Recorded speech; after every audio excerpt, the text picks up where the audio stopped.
மரவள்ளிக்கிழங்கு season வந்துட்டா அதுல first செய்யற ரெசிபி அப்படின்னா மரவள்ளிக்கிழங்கு கார அடை தான் செய்வேன்.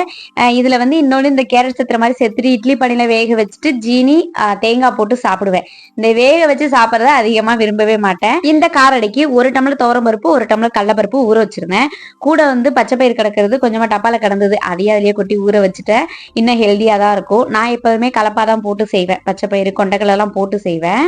இந்த காரடிக்கு பச்சரிசியில தான் செய்யணும்னு கிடையாது. நான் வந்து புழுங்கரிசி மாவு ஒரு அரைப்படி மாவு கம்மில இருந்தே எடுத்துட்டு வந்துட்டேன். கொஞ்சம் ஈஸியா இருக்கணும், ஏன்னா மிக்சியில ரொம்ப நேரம் ஓட்டிக்கிட்டே கிடக்கணும். காரத்துக்கு காஞ்ச மிளகாவை ஊற வச்சிருந்தேன், அதை வந்து காமி நீக்கிட்டு மிக்சியில சேர்த்து அதோடய ஒரு 10 பல் பூண்டு கொஞ்சமா பெருஞ்சீரகம் சேர்த்து மிக்சியில அரைச்சு எடுத்துக்கிட்டேன். நம்ம அரைச்ச துவரம் பருப்பு கடலை பருப்பு அரைச்ச கிழங்கு அப்புறம் வந்து நம்ம மிளகா பூண்டெல்லாம் அரைச்சோம் இல்லையா, எல்லாத்தையும் ஒன்னா சேர்த்துட்டு அரிசி மாவையும் சேர்த்து உப்பு போட்டுக்கணும். கூடயே பொடிப்படியா கட் பண்ண வெங்காயம் நிறைய சேர்த்து கொத்தமல்லி எல்லாம் போட்டு கரைச்சிட்டு அப்படியே கல்லுல ஊத்தி 2 பக்கமும் எண்ணெய் ஊத்தி நல்லா மொறு மொறுன்னு சுட்டு எடுத்துட்டோம்னா சூப்பரா கிழங்கடை ரெடி. இந்த மாதிரி அடைலாம் சொன்னா ரொம்ப பொறுமை வேணும். ஒரு அடை வேகிறதுக்கு எப்படியும் 1/4 மணி நேரம் ஆயிடும். அடைய அடுப்புல வச்சுட்டு எவ்வளவு வேலை வேணாலும் நம்ம செஞ்சிடலாம். என்னுடைய ஸ்டைல்ல கிழங்கடை ரெடி ஆயிடுச்சு. உங்க யார் யாருக்கெல்லாம் கிழங்கடை பிடிக்கும்னு கண்டிப்பா கமெண்ட்ல சொல்லுங்க. நம்ம வீடியோ பிடிச்சிருந்தா லைக் பண்ணிக்கோங்க, சப்ஸ்கிரைப் பண்ணிக்கோங்க. பாய்.